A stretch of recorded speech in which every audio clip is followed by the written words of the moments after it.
ഒതുങ്ങണം. ഈ 4 മതത്തിൽ നിന്ന് പുറത്തു പോകുന്നവൻ പഴച്ചവനും പഴപ്പിക്കുന്നവനുമാണ്. ഇതല്ലേ പഠിക്കുകയും പഠിപ്പിക്കുകയും ചെയ്യുന്നത്.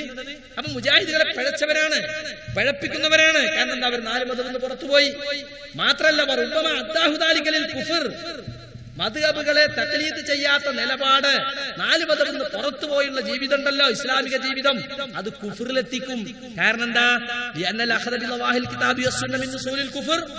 ഖുർആനിന്റെയും ഹദീസിന്റെയും ബാഹ്യമായ അർത്ഥം സ്വീകരിക്കുക എന്നത് കുഫറിന്റെ സ്വഭാവങ്ങളിൽപ്പെട്ടതാണ്, കുഫറിന്റെ അടിസ്ഥാന സ്വഭാവത്തിൽപ്പെട്ടതാണ്.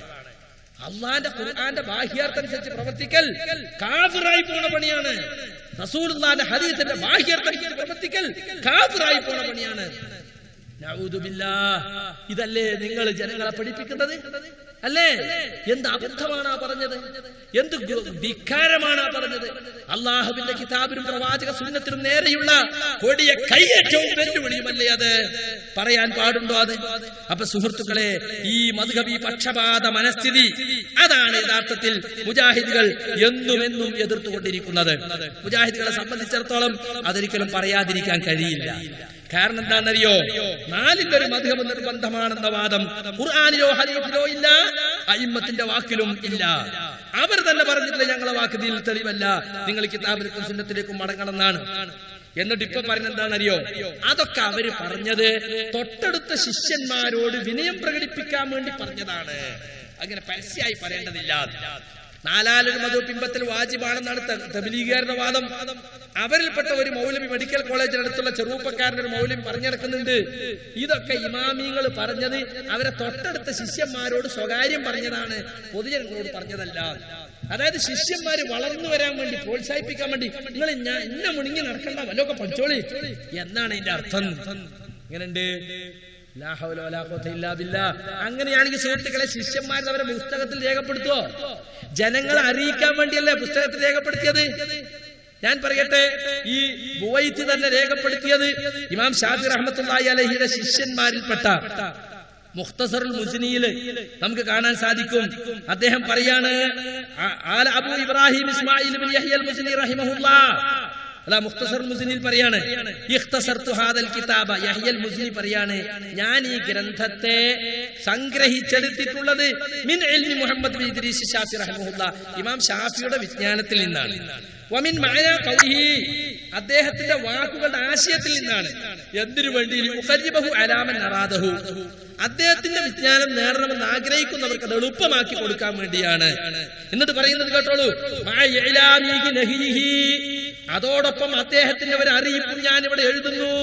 എന്താണ്? അദ്ദേഹം വിരോധിച്ചിട്ടുണ്ട് അൻ തഖ്ലീദിഹി, അദ്ദേഹത്തെ തഖ്ലീദ് ചെയ്യുന്നതിനെ സംബന്ധിച്ച്, വഅൻ തഖ്ലീദി ഗൈരിഹി, അതുപോലെ തന്നെ അദ്ദേഹം അല്ലാത്തവരെ തഖ്ലീദിനെ സംബന്ധിച്ചും. അതുകൊണ്ടാണ് ഓരോരുത്തരും അവന്റെ ദീനിന്റെ കാര്യത്തിൽ ചിന്തിക്കട്ടെ, സ്വന്തം കാര്യത്തിൽ സൂക്ഷ്മത പുലർത്തട്ടെ എന്നാണ് ഇമാം ഷാഫി പറഞ്ഞിട്ടുള്ളത്. അപ്പൊ തന്നെയോ താനല്ലാത്ത മറ്റാരെയോ ദീനിന്റെ കാര്യത്തിൽ തഖ്ലീദ് ചെയ്യരുതെന്ന് അദ്ദേഹം പറഞ്ഞിട്ടുണ്ട്. ആ അറിയിപ്പും ഞാൻ ഇവിടെ എഴുതുന്നു എന്ന് മുസ്നിയാണ് രേഖപ്പെടുത്തുന്നത്. ജനങ്ങളോട് പറയേണ്ട കാര്യമാണത്, അല്ലാതെ പൂഴ്ത്തി വെക്കേണ്ട കാര്യമല്ല. അപ്പൊ ജനങ്ങളോട് പറയണമെന്ന് പറഞ്ഞിട്ട് അവര് ശിഷ്യന്മാർ രേഖപ്പെടുത്ത ഗ്രന്ഥത്തില് ഇവരിപ്പോ പറയുന്നതോ അത് ശിഷ്യന്മാരോട് സ്വകാര്യം പറഞ്ഞതാണ്. വാസ്തവത്തിൽ അങ്ങനെയല്ല. മാത്രല്ല, ഞങ്ങൾക്ക് ഹദീസുകൾ മുഴുവൻ കിട്ടിയിട്ടുണ്ടെന്ന അവകാശവാദം ഒരിക്കലും തന്നെ ഒരു മദ്ഹബിന്റെ ഇമാമിനും ഉണ്ടായിരുന്നില്ല. കാരണം എന്താ? അവർ ജീവിച്ചത് 3 നൂറ്റാണ്ടിന് മുമ്പാണ്. ഹദീസുകളുടെ വിപുലമായ ക്രോഡീകരണം പൂർത്തിയാവുന്നത് അതിനുശേഷമാണ്. പല വിധത്തിലെ ഹദീസുകൾ ഇന്നിപ്പോ നമുക്കൊരു ഹദീസ് വേണമെന്ന് തോന്നിയ ആ ബുഖാരിയും എടുത്തോ, ആ മുസ്ലിമും എടുത്തോ, അബൂദാവൂദും എടുത്തോ, ആ മുസന്നഫ് അബ്ദുറസാഖും എടുത്തോ എന്ന് പറയാൻ പ്രിന്റ് ചെയ്ത ഫാഖിറ എഡിഷനുള്ള ഗ്രന്ഥങ്ങൾ നമ്മുടെ കയ്യിലുണ്ട്. പക്ഷെ ഇമാമിങ്ങൾ ജീവിച്ച കാലത്ത് ഇത്തരത്തിൽ ഹദീസിന്റെ ഗ്രന്ഥങ്ങൾ പൂർണ്ണമായും ക്രോഡീകരിക്കപ്പെടും. അപൂർണമായ ക്രോഡീകരണം മാത്രമേ ഉണ്ടായിട്ടുള്ളൂ. അതുകൊണ്ട് തന്നെ ഇമാമികളിൽ ഒരാൾക്ക് കിട്ടിയ ഹദീസ് മറ്റേയാൾ കിട്ടിയിട്ടുണ്ടാവില്ല, അവർക്ക് 2 ആൾ കിട്ടിയത് 3 ആൾ കിട്ടിയിട്ടുണ്ടാവില്ല, ഇവർക്ക് കിട്ടാത്ത വേറെ ചില കിട്ടിയിട്ടുണ്ടാകും. ഇങ്ങനെ ഹദീസുകളുടെ ലഭ്യതയിലുള്ള ഏറ്റക്കുറച്ചിൽ കാരണമാണ് ഇമാമുകളുടെ അഭിപ്രായത്തിൽ വ്യത്യാസങ്ങൾ ഉണ്ടായത്. കരുതിക്കൂട്ടി തെളിവ് കിട്ടിയിട്ടും അഭിപ്രായ വ്യത്യാസം ഉണ്ടാക്കിയതല്ല. ഇന്നത്തെ പണ്ഡിതന്മാരെ പോലെ അറിഞ്ഞ ആയത്തിനും അറിഞ്ഞ ഹദീസിനും എതിരിൽ സ്വാർത്ഥ താല്പര്യങ്ങൾക്ക് വേണ്ടി ആയത്തിനും ഹദീസിനും മൂടിവെച്ചതല്ല. മറിച്ച് അവർക്ക് തെളിവ് കിട്ടിയാൽ മടങ്ങുന്നവരായിരുന്നു. ഒരൊറ്റ ഇമാമും തെളിവ് കിട്ടിയാൽ മടങ്ങാത്തവരായി ഉണ്ടായിരുന്നില്ല. അതുകൊണ്ട് തന്നെ മദ്ഹബിന്റെ ഇമാമുകൾ ജീവിച്ച കാലത്ത് അവരുടെ മദ്ഹബ് തഖ്ലീദ് ചെയ്യുന്ന ഒരു സമ്പ്രദായം ഉണ്ടായിരുന്നില്ല. ഇമാം അബൂ ഹനീഫത്തുൽ കൂഫി ഹനഫി മദ്ഹബ് ഉണ്ടാക്കിയിട്ടില്ല. ഇമാം മുഹമ്മദ് ഇബ്നു ഷാഫി മദ്ഹബ് ഉണ്ടാക്കിയിട്ടില്ല. ആളുകളെങ്ങനെ വിളിച്ചിട്ട് എല്ലാവരുടെ മദ്ഹബ് സ്വീകരിക്കണം, എന്നിട്ട് എല്ലാവരും കൊണ്ട് ബയ്യത്ത് ചെയ്യിക്കുക, അങ്ങനെ ഏർപ്പാടുണ്ടായിരുന്നോ? ഇല്ല. 4 മദ്ഹബിന്റെ ഇമാമുകളും മദ്ഹബ് ഉണ്ടാക്കിയിട്ടില്ല. മദ്ഹബ് ഇമാമുകൾക്ക് ശേഷം ജീവിച്ചവരെ ശിഷ്യന്മാരുമാണ് ഉസ്താദുമാരുടെ ഇൽമുകളെ ക്രോഡീകരിച്ച് മദ്ഹബാക്കി ഇതാണ് സത്യം, ഇത് മാത്രമാണ് സത്യമെന്ന രീതി സ്വീകരിച്ചത് എന്ന് നിങ്ങൾ മനസ്സിലാക്കണം. അതുകൊണ്ട് തന്നെ അന്നത്തെ പണ്ഡിതന്മാരെ പേരിന് കൂടെയൊന്നും ഷാഫി, ഹനഫി, ഹംബലി, മാലിക്കി എന്ന വാൽകഷ്ണം ഉണ്ടായിരുന്നില്ല എന്ന് അന്നത്തെ ആളുകളുടെ ചരിത്രം പരിശോധിച്ചാൽ നമുക്ക് മനസ്സിലാകും. പക്ഷെ എന്ത് പറയട്ടെ, ഇന്ന് അതൊക്കെയാണ് വലിയ തെളിവ്. ഇപ്പൊ മദ്ഹബിനെ ന്യായീകരിക്കാൻ പറയുന്ന പ്രധാനപ്പെട്ട തെളിവ് എന്താണെന്നോ? മദ്ഹബിന്റെ ഇമാമുകളുടെ അടുത്താണ് എല്ലാ ഹദീസും ഉള്ളത്. നമ്മുടെ കയ്യിൽ ഉപയോഗത്തിലുള്ള ഹദീസിന്റെ ഗ്രന്ഥങ്ങൾ മുഴുവൻ പരിശോധിച്ചാലും ഏതാണ്ട് 1 ലക്ഷം ഹദീസേ കിട്ടുള്ളൂ. എന്നാൽ 10 ലക്ഷത്തോളം ഹദീസ് മനഃപ്പാടമാക്കിയവരൊക്കെ ഇമാമികളെ കൂട്ടത്തിലുണ്ടായിരുന്നു. അപ്പൊ ബാക്കി 9 ലക്ഷം എവിടെ പോയി? അത് നമുക്ക് മിസ്സായി എന്ന് പറയാൻ പറ്റുമോ? പറ്റൂല. അതൊക്കെ ഇമാമികളെ മനസ്സിലാണ്. ആ 9 ലക്ഷവും മനസ്സിൽ വെച്ചിട്ടാണ് ഇമാമികൾ ഫത്വ പറഞ്ഞിട്ടുള്ളത്. അതുകൊണ്ട് മദ്ഹബ് അങ്ങ് സ്വീകരിച്ചാൽ ഈ മിസ്സായ 9 ലക്ഷവും കിട്ടി, കിതാബുള്ള 1 ലക്ഷവും കിട്ടി. എന്താ ഗവേഷണം! ഞങ്ങൾക്കൊരൊറ്റ ചോദ്യം ചോദിക്കാൻ, ഇത് ആര് പറഞ്ഞതാ? മദ്ഹബിനെ ന്യായീകരിക്കാൻ നിങ്ങൾ കൂടി തീരുമാനിച്ചുണ്ടാക്കിയ ദുർന്യായമാണല്ലോ ഇത്. ഇമാം അബൂ ഹനീഫ പറഞ്ഞിട്ടുണ്ടോ? ഞാൻ കുറെ ഹദീസ് മനസ്സിൽ വെച്ചിട്ടാണ് ഞാൻ ഈ പറഞ്ഞിട്ടുള്ളത്. ഞാൻ പറഞ്ഞതൊക്കെ ഹദീസിന്റെ അടിസ്ഥാനത്തിലാണ്, അതുകൊണ്ട് ഞാൻ പറഞ്ഞ മുണങ്ങിക്കോളി. ഇമാം ഷാഫി പറഞ്ഞിട്ടുണ്ടോ? ഞാൻ പറഞ്ഞൊക്കെ ഹദീസിന്റെ അടിസ്ഥാനത്തിലാണ്, നിങ്ങൾ മുണങ്ങിക്കോളി. ഒരൊറ്റ ഇമാമും പറഞ്ഞിട്ടില്ലല്ലോ അത്. അപ്പൊ മദ്ഹബിന്റെ ഇമാമുകൾ കിനാബ് കാണുക പോലും ചെയ്യാത്ത ന്യായങ്ങള് അവരെ പേരിൽ വെച്ച് കെട്ടാണ്. മാത്രല്ല, ഹദീസുകൾ കിട്ടിയാൽ അത് അടുത്ത തലമുറയ്ക്ക് എത്തിച്ചു കൊടുക്കുക എന്നതൊരു മുസൽമാനായ ആളുടെ ബാധ്യതയാണ്. അല്ലേ? റസൂലുള്ളാഹിന്റെ ഹദീസ് പൂഴ്ത്തിവെക്കലാണോ ഇമാമികൾ ചെയ്തിട്ടുള്ളത്? ഇൽമു പൂഴ്ത്തിവെക്കുക എന്നത് മഹാ കുറ്റമല്ലേ? ആ കുറ്റം ഇമാമികൾ ചെയ്തുവെന്നാണോ നിങ്ങൾ പറയുന്നത്? നിങ്ങൾ ചിന്തിച്ചു നോക്കാൻ വേണ്ടിയാണ് ഞാനിത് പറയുന്നത്. ഒരൊറ്റ ഇമാമും ഹദീസ് പൂഴ്ത്തിവെച്ചിട്ടില്ല. കിട്ടിയ ഹദീസ് അടുത്ത തലമുറക്ക് കൈമാറിയിട്ടുണ്ട്. പിന്നെ 9 ലക്ഷം ഹദീസ്, 10 ലക്ഷം ഹദീസ്, അതെല്ലാം സുഹൃത്തുക്കളെ ഒരല്പം അതിശയോക്തി കലർന്ന വർത്തമാനങ്ങളാണ്. എന്ന് മാത്രല്ല, സനദിന്റെ അടിസ്ഥാനത്തിൽ ഒരു ഹദീസ് ഉണ്ടാവുള്ളൂ അതിന്റെ മത്തിന്. സനദ് ആയിരക്കണക്കിന് ഉണ്ടാവും. ചിലപ്പോ ഇന്നവൽ അമാലു ബിന്നിയാത്ത് എന്ന ഹദീസ് ചിലപ്പോൾ ആയിരക്കണക്കിന് സനദ് ഉണ്ടാവും. അപ്പൊ അതുകൊണ്ട് 1000 ഹദീസ് ഉണ്ടോ? ഇല്ല, ഹദീസിന്റെ ടെക്സ്റ്റ് ഒന്നേ ഉള്ളൂ. അതുകൊണ്ടാണ് ക്രോഡീകരിച്ചപ്പോ ഹദീസുകൾ കുറഞ്ഞു പോയത്. വിവിധങ്ങളായ പരമ്പരകളിലൂടെ ഒരു ഹദീസ് കിട്ടിയ കുറ്റമറ്റ 1-2 പരമ്പര അവർക്ക് ബോധ്യപ്പെട്ട 1-2 പരമ്പരയോട് കൊടുക്കുന്നുള്ളൂ. ബാക്കിയൊക്കെ തള്ളിയതല്ല. ആ പരമ്പര അവർക്ക് കിട്ടിയിട്ടുണ്ട്, പക്ഷെ ഹദീസിതേ ഉള്ളൂ. അതതിന്റെ അർത്ഥം. അതല്ലാതെ ലക്ഷക്കണക്കിന്, അത് 10 ലക്ഷം ഹദീസ് റസൂല് പറഞ്ഞിട്ട് 9 ലക്ഷവും ഇമാമികൾ വിഴുങ്ങി എന്ന് പറയുന്നത് തികഞ്ഞ ദുരാരോപണമാണ്. ഒരൊറ്റ ഇമാമികളും അത് പറഞ്ഞിട്ടില്ല എന്ന് നിങ്ങൾ മനസ്സിലാക്കണം. അതുകൊണ്ട് സുഹൃത്തുക്കളെ, ശേഷക്കാർക്ക് വേണ്ടി പറഞ്ഞു കൊടുക്കാതെ ഇമാമികൾ ഹദീസ് റിപ്പോർട്ട് ചെയ്യാതെ പൂഴ്ത്തിവെച്ചു എന്ന ആരോപണം, അത് നിങ്ങൾ പറയുന്നത് ഒന്നുകൂടി സൂക്ഷിച്ചു വേണമെന്ന് ഓർമ്മപ്പെടുത്തുകയാണ്. പിന്നെ പറയുന്നത് എന്താണെന്നറിയോ? മുജാഹിദീങ്ങൾ പറയുന്നത് എല്ലാവരും മുജ്തഹിദാകണമെന്നാണ്. ഓരോ മുജാഹിദ് പ്രവർത്തകരും ഖുർആനും ഹദീസും എടുത്തിട്ട് പഠിച്ചിട്ട് അതിന്റെ അടിസ്ഥാനത്തിലാണ് അമൽ ചെയ്യുന്നത്. നിസ്കരിക്കണം എന്ന് പറഞ്ഞാൽ അപ്പൊ ഖുർആൻ എടുക്കും, നിസ്കാരത്തെ കുറിച്ചുള്ള ആയത്തൊക്കെ എടുക്കും, സുജൂദിന്റെ ആയത്ത് എവിടെ, അതിന്റെ ഹദീസ് എവിടെ, ഒക്കെ നോക്കിയിട്ട് ഓരോ മുജാഹിദും നിസ്കരിക്കുന്നു, നോമ്പൊലിക്കുകയും ചെയ്യാതെ. ഞങ്ങൾ ആരും പറഞ്ഞിട്ടില്ലല്ലോ അങ്ങനെ. ഞങ്ങളെ കോളേജിൽ നിറഞ്ഞുന്ന പണ്ഡിതന്മാരോ കേരള ജമിയത്ത് മെമ്പർഷിപ്പ് ഉള്ളവരോ എല്ലാവരും മുജ്തഹിദുകളാണെന്ന് ഞങ്ങൾ പറഞ്ഞിട്ടില്ല. ഞങ്ങൾ പറയാത്ത ഞങ്ങളെ പേരിൽ വെച്ചിട്ട് മറുപടി അറിയാണ്. ഞങ്ങൾ പറയുന്നത് മുജ്തഹിദുകളാകണമെന്നില്ല, മറിച്ച് മുഖല്ലിദ് അല്ലാത്തവരൊക്കെ മുജ്തഹിദാണെന്ന വാദം നിങ്ങൾ ഉണ്ടാക്കിയതാണ്. തഖ്ലീദിനും ഇജ്തിഹാദിനും മധ്യേ തെളിവുകളെ പിന്തുടരുക എന്നൊരു നിലപാടുണ്ട്. അതാണ് ഇത്തിബാ എന്ന് പറയുന്നത്. കേട്ടോ, മുഖല്ലിദല്ല. മുഖല്ലിദ് പറഞ്ഞാൽ തെളിവും ന്യായവും ചോദിക്കുകയും പറയാം, അറിയോ, അന്വേഷിക്കുകയോ ഒന്നുമില്ല.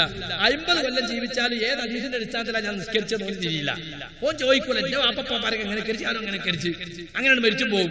അതാ തഖ്ലീദി നിലപാട് എന്ന് പറഞ്ഞത്. മറ്റത് അങ്ങനെയല്ല. ഹദീസുണ്ടോ ആയത്തിനൊക്കെ ചോദിക്കും, അത് കിട്ടിയാൽ അത് സ്വീകരിക്കും. ഇപ്പൊ ഇവിടുന്ന് നന്ദിന്ന് ഒരാൾ ഓതി പഠിച്ച് ബോംബെക്ക് താമസം മാറി. അവിടെ ചെന്നപ്പോൾ ഉസ്താദിന്റെ ക്ലാസ് കേട്ടപ്പോൾ നന്ദിന്ന് പഠിച്ചതൊക്കെ തെറ്റാണെന്ന് മനസ്സിലായി. അപ്പൊ അയാൾ എന്ത് ചെയ്യണം? ആയത്തും ഹദീസും അയാൾക്ക് ബോധ്യപ്പെട്ടെങ്കിൽ അയാള് ഇവിടെ പഠിപ്പിച്ച ഉസ്താദിനോടുള്ള എല്ലാ ബഹുമാനവും നിലനിർത്തിക്കൊണ്ട് തന്നെ തന്റെ പഴയ അഭിപ്രായം തിരുത്തണം. ഇവര് പറയുന്ന അങ്ങനെ തിരുത്താൻ പാടില്ല. എന്നെ അലിഫ് ഒളിപ്പിച്ച ഉസ്താദല്ലേ, മഹാനവറുകളല്ലേ, ഒരു വലിയാണെന്ന് പറയാം, നാട്ടുകാർ വിശ്വസിച്ച ദേഹമല്ലേ എന്നൊക്കെ പറഞ്ഞിട്ട് അത് മിണിങ്ങി നടക്കണം. അതാണ് തഖ്ലീദ്. മനസ്സിലായില്ലേ? തെളിവ് കിട്ടിയാൽ തിരുത്തുമെങ്കിൽ അത് തഖ്ലീദല്ല, അതാ വേണ്ടത്. അങ്ങനെയാണ് ബോംബെന്ന് പിന്നെ ദുബായിക്ക് താമസം മാറി. അവിടുത്തെ പള്ളിയിൽ ചെന്നപ്പോ അവിടുത്തെ ഉസ്താദിന്റെ ക്ലാസ് കേട്ടപ്പോ ബോംബെന്ന് പഠിച്ച് ചിലതൊക്കെ തെറ്റാന്ന് മനസ്സിലായി. അപ്പൊ എന്താണ്, എനിക്ക് വെളിച്ചം കിട്ടിയത് ബോംബെന്നല്ലേ, ഞാൻ വിടൂല, ഓർ മഹാനല്ലേ, പറ്റുമോ? പറ്റൂല. അപ്പൊ അതാ, അറിവ് കിട്ടിയാൽ തിരുത്തണം, തെളിവ് കിട്ടിയാൽ മടങ്ങണം. അതേ ഇമാമികൾ പറഞ്ഞിട്ടുള്ളൂ, അത് തഖ്ലീദല്ല.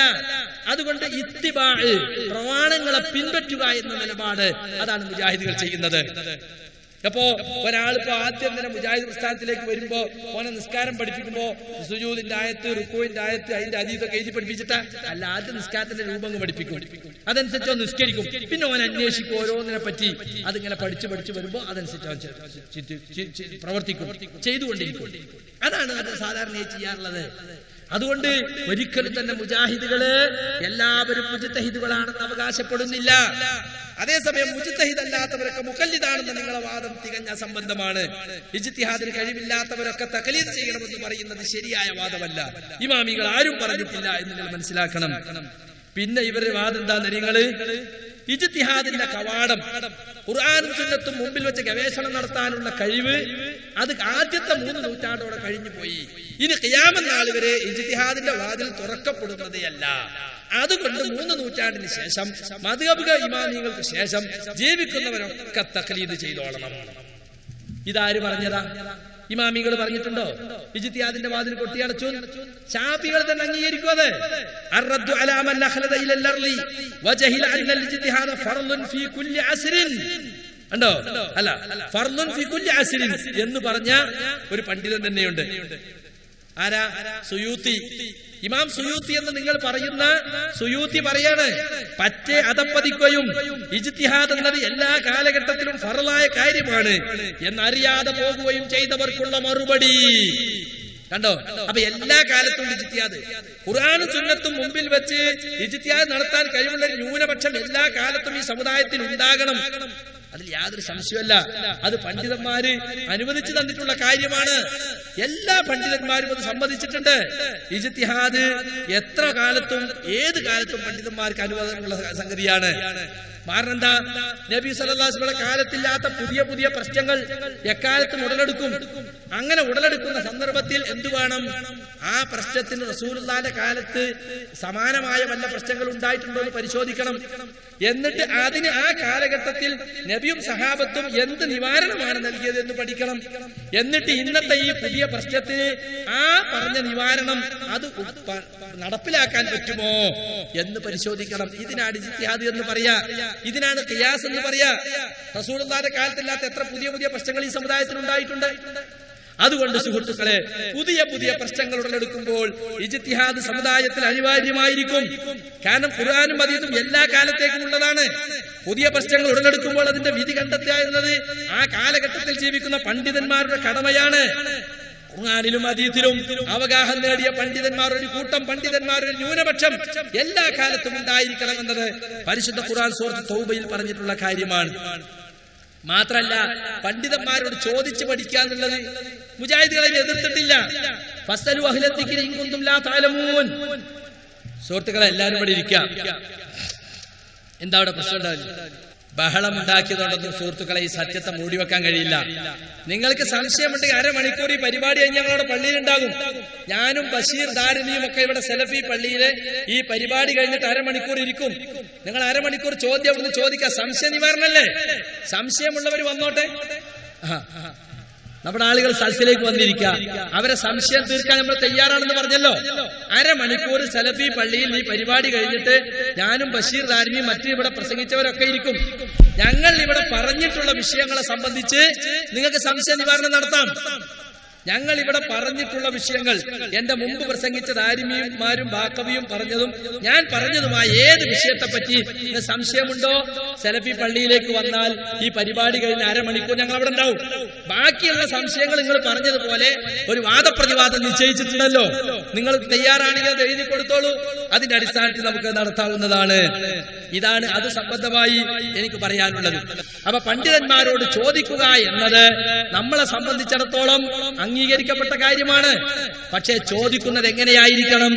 ഉസ്താദേ, നിങ്ങളുടെ അഭിപ്രായം എന്താണ്, നമ്മളെ മദ്ഹബിന്റെ അഭിപ്രായം എന്താണ് എന്ന് ചോദിക്കാതെ ഖുർആനിൽ എന്ത് പറയുന്നു, റസൂലുള്ളാഹി സ്വല്ലല്ലാഹു അലൈഹി വസല്ലം ഹദീസിൽ എന്ത് പറയുന്നു എന്ന് ചോദിച്ചു മനസ്സിലാക്കുന്ന സ്വഭാവം, അതാണ് സമുദായ മക്കൾ പഠിക്കേണ്ടതെന്ന് മുജാഹിദുകൾ പണ്ട് ഉത്ബോധിപ്പിച്ചിട്ടുണ്ട്.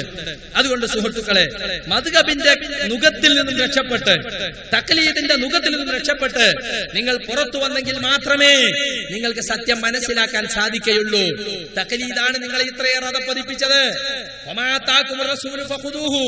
റസൂൽ നിങ്ങൾക്കായി എന്തെങ്കിലും കൊണ്ടുവന്നിട്ടുണ്ടോ അത് നിങ്ങൾ സ്വീകരിക്കുക. അതേസമയം റസൂൽ എന്തൊന്ന് വിരോധിച്ചിട്ടുണ്ടോ അതിൽ നിങ്ങൾ വെടിഞ്ഞു നിൽക്കുകയും ചെയ്യുക എന്ന് പരിശുദ്ധ ഖുർആൻ പറഞ്ഞിട്ടുണ്ട്. അതുകൊണ്ട് ഖുർആനും ഹദീസുമാകുന്നു പ്രമാണം. ആ പ്രമാണങ്ങളെ ഉൾക്കൊണ്ടുകൊണ്ട് പ്രമാണങ്ങളുടെ അടിസ്ഥാനത്തിൽ പ്രവർത്തിക്കാനാണ് ഇസ്ലാഹി പ്രസ്ഥാനം ജനങ്ങളെ ആഹ്വാനം ചെയ്യുന്നത്. ഇവിടെ പ്രസംഗിച്ച പണ്ഡിതന്മാര് അവർ പഠിച്ച ഗ്രന്ഥങ്ങൾ, അവർ ജനങ്ങളെ ദർസുകളിൽ പഠിപ്പിക്കുന്ന ഗ്രന്ഥങ്ങൾ, ശാഫി മദ്ഹബുകാർ അംഗീകരിക്കുന്ന ഗ്രന്ഥങ്ങൾ, അതിനുള്ള ഇബാറത്തുകളാ പറഞ്ഞത്. അതിനെപ്പറ്റി സംശയം ഉണ്ടെങ്കിൽ ഇതുപോലെ ഒരു പണ്ഡിത സംഗമം സംഘടിപ്പിച്ചിട്ട് നിങ്ങൾക്ക് മറുപടി പറയാവുന്നതാണ്. അതല്ല, നേരിട്ട് സംശയം ചോദിക്കണമെങ്കിൽ അരമണിക്കൂർ ഞങ്ങൾ ആ പള്ളിയിൽ ഉണ്ടാകും, അപ്പൊ ചോദിക്കാം. അതല്ല, ദീർഘമായി സംശയം ചോദിക്കണോ, നിങ്ങൾ വ്യവസ്ഥയുടെ അടിസ്ഥാനത്തിൽ ഞങ്ങൾ വരാം, ഈ പണ്ഡിതന്മാരെ തന്നെ കൊണ്ടുവരാം, നിങ്ങൾക്ക് സംശയം ചോദിക്കാം, പ്രശ്നമൊന്നുമില്ല. പക്ഷേ കൂക്കി വിളിച്ചത് കൊണ്ട് സംഗതികൾ ഇല്ലാതാകുമെന്ന് നിങ്ങൾ വിചാരിക്കരുത്. അത് മാത്രമാണ് ഈ സന്ദർഭത്തിൽ ഓർമ്മപ്പെടുത്തുവാനുള്ളത്. അതുകൊണ്ട് സുഹൃത്തുക്കളെ, ദീനിനെ കുറിച്ച് പഠിക്കുക എന്നത് ഒരു മുസൽമാനെ സംബന്ധിച്ചിടത്തോളം ഏത് കാലത്തും ഒഴിച്ചുകൂടാൻ പാടില്ലാത്ത കാര്യമാണ്. പ്രമാണങ്ങളുടെ വെളിച്ചത്തിൽ ദീനിനെ പഠിക്കുക, ദീനിനെ മനസ്സിലാക്കുക എന്നത് ഏത് കാലഘട്ടത്തിലും മുസ്ലിമീങ്ങളുടെ ബാധ്യതയാണ്. അതിലേക്കാണ് ഞങ്ങൾ ജനങ്ങൾ ആഹ്വാനം ചെയ്യുന്നത്. ഒന്നും പഠിക്കാതെ 10ഉം 50ഉം കൊല്ലം ജീവിച്ചാലും ഉപ്പ പറഞ്ഞത് ഉപ്പാന്റെ ഉപ്പ പറഞ്ഞത്, ഉമ്മ പറഞ്ഞത് ഉമ്മാന്റെ ഉമ്മ പറഞ്ഞത് എന്ന് പറഞ്ഞിട്ട് ജീവിക്കലല്ല. പലപ്പോഴും സാധാരണക്കാരെ കുഴക്കാൻ വേണ്ടി, സാധാരണക്കാരെ ആശയക്കുഴപ്പത്തിൽ അകപ്പെടുത്താൻ വേണ്ടി മുസ്ലിയാക്കന്മാർ ചോദിക്കുന്ന ഒരു ചോദ്യമുണ്ട്. നിങ്ങൾ ഈ പറയുന്നതാണ് സത്യമെങ്കിൽ നിങ്ങളുടെയൊക്കെ ഉപ്പാപ്പമാര് നരകത്തിലാണോ, നമ്മുടെയൊക്കെ മുൻ തലമുറ നരകത്തിലാണോ എന്ന ചോദ്യം. അത് ആര് ചോദിച്ച ചോദ്യമാണ്? ഫറോവ ചോദിച്ച ചോദ്യമാണ്. ആരോട് ചോദിച്ച ചോദ്യമാണ്? മൂസ നബിയോട് ചോദിച്ച ചോദ്യമാണ്. സൂറത്ത് താഹയിൽ അത് പറഞ്ഞിട്ടുണ്ട്. ആദിമ തലമുറകളുടെ സ്ഥിതി എന്താണ് മൂസേ? നീ പറയുന്നതാണ് സത്യമെങ്കിൽ അവരൊക്കെ പിഴച്ചവരാണോ, അല്ലെങ്കിൽ അവരൊക്കെ നരകത്തിലാണോ? അതിന് മൂസ നബി അലൈഹിസ്സലാം കൊടുത്ത മറുപടി, കണ്ടോ, അതിന്റെ വ്യക്തമായ അറിവ് എന്റെ റബ്ബിന്റെ അടുക്കലാണ്. മുൻ തലമുറ സ്വർഗത്തിലോ നരകത്തിലോ, അവർ പിഴച്ചവരോ പിഴക്കാത്തവരോ, അവർ ഇസ്ലാമിനകത്തായിരുന്നോ പുറത്തായിരുന്നോ എന്ന കാര്യം എന്റെ വിഷയമല്ല. അതെന്റെ റബ്ബിന്റെ അടുക്കൽ അതിനെക്കുറിച്ചുള്ള കൃത്യമായ വ്യക്തമായ അറിവ് എന്റെ റബ്ബിന്റെ അടുക്കലുണ്ട്. എന്റെ റബ്ബിന് പിഴക്കുകയില്ല, എന്റെ റബ്ബിന് മറവി പറ്റുന്നതല്ല എന്ന് പരിശുദ്ധ ഖുർആൻ മൂസ നബിയുടെ വാക്ക്, ഫറോവക്ക് കൊടുത്ത മറുപടി എടുത്തുദ്ധരിക്കുന്ന നമുക്ക് കാണാൻ സാധിക്കും. അതേ മറുപടിയാണ് മുജാഹിദുകൾക്ക് പറയാനുള്ളത്.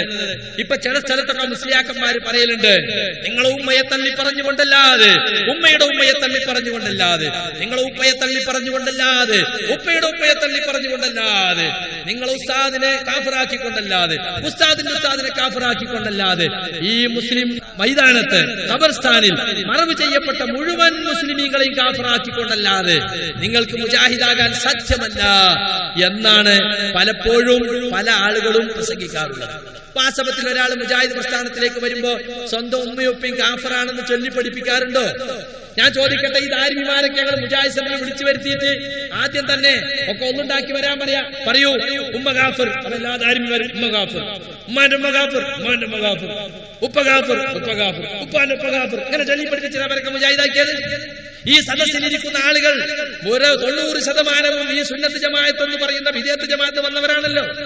അവരെയൊക്കെ ആദ്യമായി പോയി കുളിച്ച് ഷഹാദത്ത് ചെല്ലിച്ചിട്ടാണ് ഞങ്ങൾ ഇതിലേക്ക് കയറ്റിയത്? അല്ല.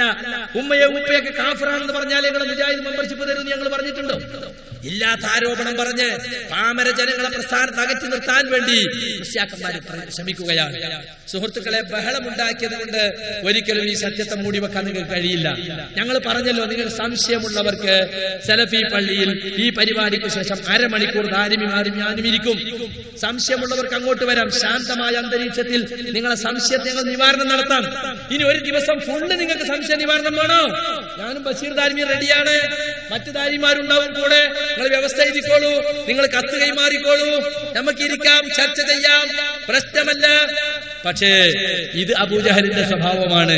ലാ തസ്മഉ ലിഹാദൽ ഖുർആൻ വൽഗൗ ഫീഹി ലഅല്ലകും തഗ്ലിബൂൻ. നിങ്ങൾ ഈ ഖുർആൻ കേൾക്കരുത്, നിങ്ങൾ ബഹളം ഉണ്ടാക്കിക്കോളൂ, എന്നാൽ നിങ്ങൾ വിജയിച്ചേക്കാം എന്ന് പറഞ്ഞല്ലോ അബൂജഹലും കൂട്ടരും 1400 കൊല്ലം മുമ്പ്. പ്രവാചക ചരിത്രത്തിൽ പ്രവാചകന്റെ പ്രബോധനത്തിൽ നിന്ന് പൊതുജനങ്ങളെ തടഞ്ഞു നിർത്താൻ, ബഹളമുണ്ടാക്കാൻ, അണികൾക്കാക്കുവാനും കൊടുത്ത പാരമ്പര്യം അത് അബൂജഹലിന്റെ പാരമ്പര്യമാണ്. ഞങ്ങള് പെർമിഷൻ എടുത്ത് ഇന്ത്യ രാജ്യത്തെ പ്രബോധന സ്വാതന്ത്ര്യത്തിന് ഇവിടുത്തെ ഗവൺമെന്റ് നൽകുന്ന അനുവാദം ഉപയോഗിച്ച് ഞങ്ങൾ മൈക്ക് പെർമിഷൻ എടുത്ത് പ്രസംഗിക്കുകയാണ്. നിങ്ങൾക്കും ഇതുപോലെ സ്വാതന്ത്ര്യമുണ്ട് ഇവിടെ. ഞങ്ങൾ പറഞ്ഞത് മുഴുവൻ തെറ്റാണെന്ന് ആളുകളെ വിളിച്ചുകൂട്ടി പറയാൻ നിങ്ങൾക്ക് സ്വാതന്ത്ര്യമുണ്ട്.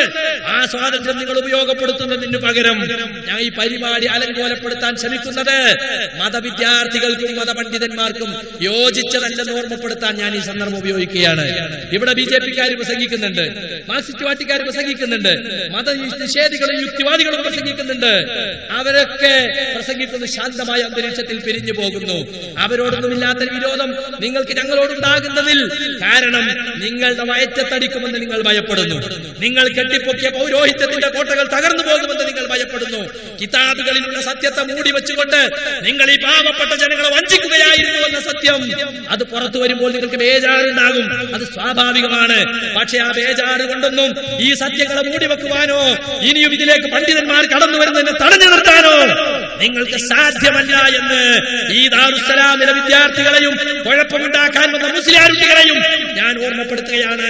ഞങ്ങളുടെ ആളുകൾ സംയമനം പാലിക്കുന്നത് നിങ്ങൾ ദൗർബല്യമായി കാണരുത്. ഞങ്ങളെ സംബന്ധിച്ചിടത്തോളം ഞങ്ങൾ പരിപാടി നടക്കണമെന്ന് ആഗ്രഹിക്കുന്നവരാണ്. ഞങ്ങൾ നിങ്ങളുടെ ഈ പ്രകോപനത്തെ ആ നിലക്ക് നേരിടാത്തത് ഞങ്ങളെ ദൗർബല്യമായി നിങ്ങൾ കാണരുത്. നിങ്ങൾ പലയിടത്തും ഞങ്ങൾക്ക് സ്വാധീനമുള്ള സ്ഥലങ്ങളിൽ നിങ്ങൾ ഒന്ന് പ്രസംഗിക്കുന്നുണ്ടല്ലോ.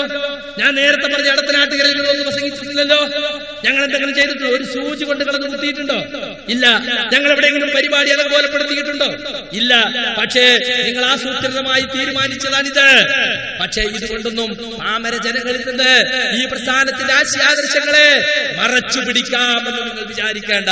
അങ്ങനെ മറച്ചു പിടിക്കുന്ന കാലം കഴിഞ്ഞുപോയി. ആളുകളെ ഇനിയും നിങ്ങൾ മുഖം വെച്ച് മേയാമെന്ന് നിങ്ങൾ വിചാരിക്കേണ്ടതില്ല. നിങ്ങളെ മുഖത്തിനു കീഴിൽ നിന്നും ആളുകൾ രക്ഷപ്പെട്ട് പുറത്തു വരുന്നു. നിങ്ങളെ കാലിന്റെ ചോട്ടിൽ നിന്ന് മണ്ണ് പോകുന്നതിൽ നിങ്ങൾക്ക് അരിശമുണ്ടാകും. ആ അരിശം നിങ്ങൾ ഇവിടെയല്ല തീർക്കേണ്ടത്. നിങ്ങൾ ഇന്ന് തിരിച്ചുപോയി മലർന്നു കിടന്നൊന്ന് ആലോചിക്കുക. ഈ ദാരിമിമാർ പറഞ്ഞ സത്യമായിരുന്നോ എന്ന് നിങ്ങൾ ചിന്തിക്കുക. ഇവിടെ കേട്ടത് നിങ്ങളുടെ മനസ്സാക്ഷിയോട് നിങ്ങൾ ചോദിക്കുക. നിങ്ങൾ ഒന്ന് എടുത്ത് തഹജ്ജുദ് നമസ്കരിച്ച് അല്ലാഹു സുബ്ഹാനഹു വ തആലയോട് നിങ്ങൾ പ്രാർത്ഥിക്കണം. അല്ലാഹുവേ, സത്യം ഞങ്ങൾക്ക് ബോധ്യപ്പെടുത്തി തരണമേ എന്ന് നിങ്ങൾ പ്രാർത്ഥിക്കണം. എന്നിട്ട് നിങ്ങൾ സത്യാന്വേഷണ മനസ്ഥിതിയോട് കൂടി പ്രവർത്തിക്കണം. അതാണ് ഞങ്ങൾക്ക് ഇവിടുത്തെ ആളുകളോട് പറയാനുള്ളത്. ഞങ്ങൾ പെർമിഷൻ എടുത്ത് ഇന്ത്യ രാജ്യത്തെ പ്രബോധന സ്വാതന്ത്ര്യത്തിന്റെ എല്ലാ പരിധികളും സൂക്ഷിച്ചുകൊണ്ടാണ് ഞങ്ങളിവിടെ പ്രവർത്തിക്കാറുള്ളത്. ഞങ്ങൾ നിയമം കയ്യിലെടുക്കാറില്ല. ഒരു പരിപാടിയും ഞങ്ങൾ അലങ്കോലപ്പെടുത്താറില്ല. അത് ഞങ്ങളുടെ സംസ്കാരവുമല്ല, പാരമ്പര്യവുമല്ല. പക്ഷെ നിങ്ങളുടെ സംസ്കാരവും പാരമ്പര്യവുമാണ് ഇവിടെ കാണിച്ചുകൊണ്ടിരിക്കുന്നത്. നിങ്ങൾക്ക് അല്പം മാന്യതയുണ്ടെങ്കിൽ ഈ പരിപാടി നിങ്ങൾ ശ്രമിക്കുകയും നിങ്ങളുടെ സംശയങ്ങൾ നിങ്ങൾക്ക് എഴുതിത്തരാം. അല്ലെങ്കിൽ ഞങ്ങൾ പറഞ്ഞു സലഫി പള്ളിയിലിരിക്കും, അരമണിക്കൂർ നിങ്ങൾക്ക് അതോടൊന്ന് ചോദിക്കാമെന്ന്. പക്ഷെ നിങ്ങളുടെ ഈ ബഹളവും കുഴപ്പവുമാണ് നിങ്ങൾ ഉണ്ടാക്കുന്നതെങ്കിൽ ആ അരമണിക്കൂർ ഞങ്ങൾ അനുവദിക്കാൻ ഉദ്ദേശിക്കുന്നില്ല. കാരണം നിങ്ങൾക്ക് അറിയലും അറിയിക്കലുമല്ല നിങ്ങളുടെ ആവശ്യം. അലങ്കോലപ്പെടുത്തിയും കൂക്കി വിളിച്ചും ഈ പ്രസ്ഥാനത്തെ അപകീർത്തിപ്പെടുത്തലാണ്. അല്ല, നിങ്ങൾക്ക് ജനങ്ങൾ ജനങ്ങളുടെ മുമ്പിൽ നിങ്ങളുടെ പാപ്പരത്വം, ആദർശ പാപ്പരത്വമാണ് നിങ്ങൾ ഇപ്പോൾ ബോധ്യപ്പെടുത്തിക്കൊണ്ടിരിക്കുന്നത്. നിങ്ങൾ എന്തിന് ബേജാറാകണം? നിങ്ങൾ എന്തിന് കൂക്കി വിളിക്കണം? നിങ്ങൾക്ക് ഇതുപോലെ സ്റ്റേജ് കെട്ടി പ്രസംഗിച്ചുകൂടെ? നിങ്ങൾക്കൂടെ മൈക്ക് കിട്ടൂലേ? നിങ്ങൾക്ക് എന്താ പെർമിഷൻ കിട്ടൂലേ? നിങ്ങളും ഇതുപോലെ പ്രസംഗിച്ചോ? ഞങ്ങളുടെ കാസറ്റ് നിങ്ങൾക്ക് വേണമെങ്കിൽ തരാം. നിങ്ങൾ റിക്കാർഡ് ഒളിഞ്ഞും മറഞ്ഞൊക്കെ റിക്കാർഡ് ചെയ്യാൻ ശ്രമിച്ചില്ല. ഒന്നും വേണ്ട. ഒരാഴ്ചക്കകം ഇൻഷാ അല്ലാഹ് ഞങ്ങൾ കഴിഞ്ഞ അത്ര എളുപ്പത്തിൽ ഈ കാസറ്റ് പുറത്തിറക്കും. നിങ്ങൾക്കത് തരാം. അക്കമിട്ട് നിങ്ങൾ മറുപടി പറഞ്ഞോ, ക്ലിപ്പിട്ട് മറുപടി പറഞ്ഞോ, ഞങ്ങൾക്ക് പ്രശ്നമല്ല. കാരണം ഞങ്ങളെ സംബന്ധിച്ചിടത്തോളം ഇത് ഒളിച്ചു വെക്കാനൊന്നുമില്ല. ഒരളി അജണ്ടയും ഇല്ലാത്ത, ഒരു ഹിഡൻ അജണ്ടയും ഇല്ലാത്ത ഒരു പ്രസ്ഥാനം, സുതാര്യമായ ആദർശ പരിപാടികളും നയങ്ങളുമുള്ള ഒരു പ്രസ്ഥാനമാണ് മുജാഹിദ് പ്രസ്ഥാനം. മുജാഹിദ് പ്രസ്ഥാനത്തിന് പറയാനുള്ളത് എന്താണെന്ന് ഈ നാട്ടിലെ ആളുകൾക്കറിയാം. ഇവിടുത്തെ പോലീസ് ഡിപ്പാർട്ട്മെന്റിന് അറിയാം. ഇവിടുത്തെ ഭരണാധികാരികൾക്കറിയാം. ഞങ്ങൾക്കൊരു ഒളി അജണ്ടകളുമില്ല. ഇസ്ലാം 1400 കൊല്ലം മുമ്പുള്ള ഇസ്ലാം, ആ ഇസ്ലാം കലർപ്പില്ലാത്ത ഇസ്ലാം, പ്രവാചകൻ സല്ലല്ലാഹു അലൈഹി വസല്ലം സഹാബത്തും ജീവിച്ചു മാതൃക കാണിച്ച ഇസ്ലാം ഏതോ ആ ഇസ്ലാമിലേക്ക് ഇന്നത്തെ മുസ്ലിമീങ്ങൾ തിരിച്ചു പോകണമെന്നാണ് ഞങ്ങൾ പറയുന്നത്. അന്നത്തെ മാതൃകാ മുസ്ലിം സമൂഹത്തിന് പകരം നിൽക്കാവുന്ന, അല്ലെങ്കിൽ അവരോട് സാദൃശ്യമുള്ള ഒരു മാതൃകാ മുസ്ലിം സമൂഹം ഇക്കാലത്തും ഉണ്ടാകണമെന്നാണ് ഞങ്ങൾ ആഗ്രഹിക്കുന്നത്. പ്രമാണങ്ങളിൽ ഊന്നിൽ നിന്നുകൊണ്ടുള്ള മതപ്രബോധനമല്ലാതെ പ്രകോപനത്തിന്റെ മാർഗം ഒരിക്കലും ഞങ്ങൾ സ്വീകരിക്കാറില്ല. അത് ഞങ്ങളുടെ പാരമ്പര്യവുമല്ല.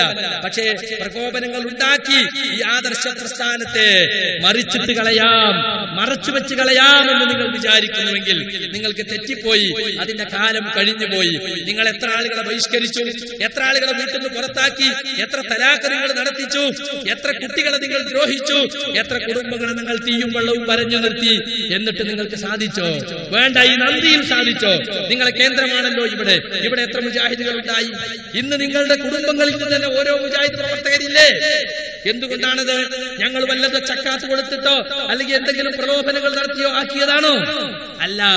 അറിഞ്ഞ സത്യം അതവർക്ക് ഉറക്കെ പറയാനുള്ള സ്വാതന്ത്ര്യം ഞങ്ങൾ നൽകിയപ്പോൾ ആളുകൾ അതിലേക്ക് വന്നുവെന്ന് മാത്രം. അതുകൊണ്ട് എന്റെ ധാർമ്മികളാകാൻ പോകുന്ന മുസ്ലിയാക്കന്മാരോടും ഈ കോളേജിലെ വിദ്യാർത്ഥി സുഹൃത്തുക്കളോടും സ്നേഹത്തിന്റെ ഭാഷയിൽ പറയാനുള്ളത്, നിങ്ങൾ AP ഗ്രൂപ്പിനേക്കാൾ കുറച്ചൊക്കെ മാന്യത കാണിക്കുന്നവരാണെന്നാണ് ഞാനൊക്കെ വിചാരിച്ചിരുന്നത്. പക്ഷേ പൊള്ളുന്ന സത്യങ്ങളെ തുറന്നു പറഞ്ഞപ്പോൾ നിങ്ങളും നിങ്ങളുടെ യഥാർത്ഥ സ്വഭാവം പുറത്തെടുക്കുകയാണ്. കാന്തപുരം ഗ്രൂപ്പിനേക്കാൾ ഒട്ടും മോശമല്ല ഞങ്ങളെന്ന് നിങ്ങൾ ഇവിടെ തെളിയിക്കുകയാണ്. ഞങ്ങളെ സംബന്ധിച്ചിടത്തോളം ഞങ്ങൾ പറയാനുള്ളത് ഞങ്ങൾ പറഞ്ഞിട്ടുണ്ട്, നിങ്ങൾ കേട്ടിട്ടുണ്ട്. നിങ്ങൾക്ക് മറുപടി പറയാം. ആ മറുപടിയെ ഞങ്ങൾ സ്വാഗതം ചെയ്യുകയാണ്. ആരോഗ്യകരമായ വിമർശനങ്ങളെ ഞങ്ങൾ ഒരിക്കലും തന്നെ ഒരു കാലത്തും ഭയപ്പെട്ടിട്ടില്ല. ഞങ്ങളെ സംബന്ധിച്ചിടത്തോളം ഞങ്ങൾ അത് ഇന്നും ഇന്നലെയും പറയാൻ തുടങ്ങിയതല്ല. ഞാൻ എന്റെ വാക്കുകൾ അവസാനിപ്പിക്കുകയാണ്. നീട്ടി സംസാരിക്കണമെന്ന് വിചാരിക്കുന്നില്ല. സമയം 9:45 5 മണിക്ക് തുടങ്ങിയതാണ്. ആളുകൾക്ക് തിരിച്ചു പോകേണ്ടതുണ്ട്. അല്ലാഹു സുബ്ഹാനഹു വ തആല നമ്മുടെ ഒരുമിച്ച് കൂടൽ ഒരു പുണ്യകർമ്മമായി സ്വീകരിക്കുമാറാകട്ടെ. ഈ പ്രസ്ഥാനത്തിലേക്ക് സദൈര്യം കടന്നു വന്ന പണ്ഡിത സുഹൃത്തുക്കൾക്ക് അല്ലാഹു മഹത്തായ പ്രതിഫലം നൽകുമാറാകട്ടെ. ഒരുപാട് ആനുകൂല്യങ്ങൾ ത്യജിച്ചുകൊണ്ട് ഈ ദുർഘടമായ പാതയിലേക്ക് കാലെടുത്തു വെച്ച പണ്ഡിത സുഹൃത്തുക്കൾക്ക് അല്ലാഹു ഈ മാർഗത്തിൽ ഉറച്ചു നിൽക്കാനുള്ള അറിവും കരുത്തും ആവേശവും തഖ്വയും പ്രദാനം ചെയ്ത് അനുഗ്രഹിക്കുമാറാകട്ടെ. അല്ലാഹുമ്മ അഇസ്സൽ ഇസ്ലാമ വൽ മുസ്ലിമീൻ വഅദില്ല ശിർക വൽ മുശ്രികീൻ. അല്ലാഹുമ്മ ഗഫിർ ലിൽ മുഅ്മിനീന വൽ മുഅ്മിനാത്ത് വൽ മുസ്ലിമീന വൽ മുസ്ലിമാത്ത്. اللهم انصر من نصر الدين واخذل من خذل الاسلام والمسلمين. ربنا آتنا في الدنيا حسنة وفي الآخرة حسنة وقنا عذاب النار. وصلى الله على رسولنا المصطفى محمد وعلى آله وصحابته أجمعين. وآخر دعوانا أن الحمد لله رب العالمين. السلام عليكم.